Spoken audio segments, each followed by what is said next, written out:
नमस्कार, मी सूरज पवार स्वागत करतो तुमचं कुलाबा न्यूज 24 मध्ये। आज आपण आझाद मैदानावरती जमलेलो आहोत। खरं तर तुम्ही बघितलं असेल की आज म्हणजे 20 मे 2026 रोजी भारतभर अनेक केमिस्ट म्हणजेच मेडिकल हे बंद आहेत। तर त्यातून असं समजतंय की अखिल भारतीय मेडिकल वितरण संघटनेने हा बंद पुकारलाय। ऑनलाईन बेकायदेशीर औषध विक्री आणि कॉर्पोरेटच्या मध्यस्थी या पार्श्वभूमीवर कुठेतरी हा संप पुकारण्यात गेलाय। तर ह्याची सविस्तर माहिती आज आपल्यासोबत सर आहेत, सरांकडून जाणून घेऊया। सर, तुमचं नाव? मी प्रसाद दानवे, मुंबई केमिस्ट असोसिएशन ज्याला RDCA म्हणतात त्याचा मी अध्यक्ष आहे।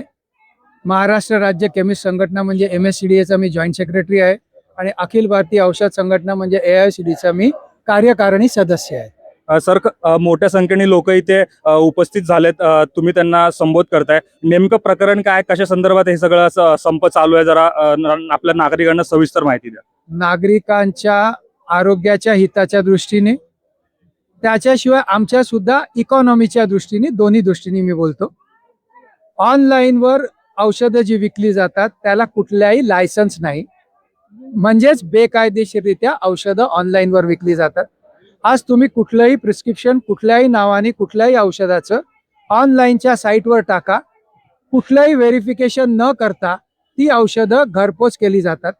तुम्ही विचार करा, घरातल्या एखाद्या मुलाने नशेचं औषध किंवा हॅबिट फॉर्मिंग औषध जर ऑनलाईनवर टाकलं, त्याच्या पेरेंट्सना माहितीही नसतं आणि त्या औषधाचं तो गपचूप सेवन करत असतो।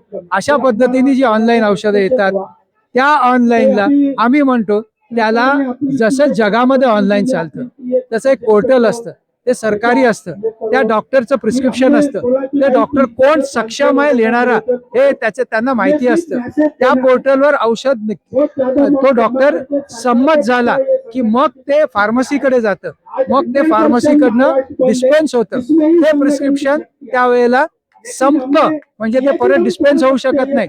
अशा अनेक बाबी आहेत। अशा पद्धतीने ऑनलाईन जगात चालतं। या पद्धतीचं ऑनलाईन, ज्याला मी देडगुजरी म्हणतो, त्या पद्धतीचं ऑनलाईन जगात सुद्धा कुठे चालत नाही। सर, खरं तर आज इथे मोठ्या प्रमाणात लोक जमलेत, आपण संप पुकारलाय, पण कुठली कायदेशीर कारवाई आपण केली आहे किंवा फ्युचर मध्ये करणार आहात का? कायदेशीर नोटीस सरकारला, राज्य सरकारला, केंद्र सरकारला, आमचे औषध मंत्री नड्डांना, कॉमर्स मिनिस्टर गोयलना एक पत्र निवेदनाचं पंतप्रधानांना दिलेलं आहे आणि मगच हा 1 दिवसाचा लाक्षणिक संप आम्ही पुकारला आहे, 1 महिना आधी।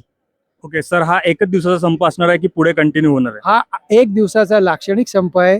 याच्यानंतर जर सरकारचं लक्ष नाही गेलं तर लोकशाही पद्धतीने ज्या काही उपलब्ध आहेत त्या पद्धतीने त्याचा अवलंब करून किंवा शेवटी आमच्या सर्व दुकानांच्या चाव्या सरकारला सुपूर्द करून तुम्हीच हा ऑनलाईनचा व्यवहार चालू द्या असं सांगून आम्ही सरकारकडे सगळ्या चाव्या सुपूर्द करू।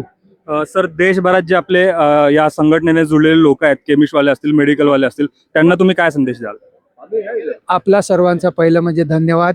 ज्या मोठ्या संख्येने आपण सर्वांनी या संपामध्ये भाग घेतलात, आपल्या सर्वांना नमन।